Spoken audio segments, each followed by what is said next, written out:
চলতি বিপিএলের প্রথম ম্যাচেই রাজস্বিক এক সেঞ্চুরি উপহার দিলেন নাজমুল হোসেন শান্ত।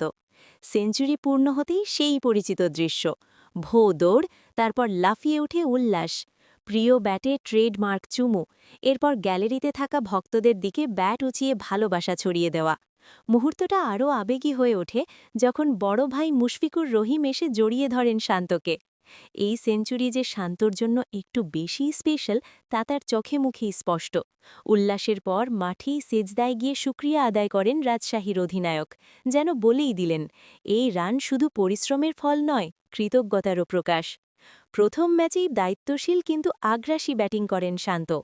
ইনিংস জুড়ে ছিলেন কনফিডেন্ট, শট সিলেকশন ছিল পরিষ্কার, মোট 10টি চার, সঙ্গে 5টি ছক্কা। বল টাইমিং, প্লেসমেন্ট সব কিছুতেই ছিল ক্লাস। প্রতিপক্ষ বোলারদের ওপর এক প্রকার আধিপত্য দেখিয়েই সেঞ্চুরি পূর্ণ করেন তিনি। ইনিংসের মাঝখানে রান রেট ধরে রাখা, শেষে গিয়ার বদল, একজন পরিপূর্ণ টি-20 ব্যাটারের সব বৈশিষ্ট্যই ছিল এই ইনিংসে। অধিনায়ক হিসেবে স্পষ্ট বার্তা। বিপিএলের শুরুতেই এমন ইনিংস দিয়ে রাজশাহী শিবিরে আত্মবিশ্বাসের ঢেউ তুলেছেন শান্ত। অধিনায়ক হিসেবে টিমকে সামনে থেকে লিড করার যে মানসিকতা, এই সেঞ্চুরি তার বড় প্রমাণ। ডাগআউটের সতীর্থদের উচ্ছ্বাস, গ্যালারিতে দর্শকদের গর্জন, সব মিলিয়ে রাজশাহীর শুরুটা হলো একদম পারফেক্ট।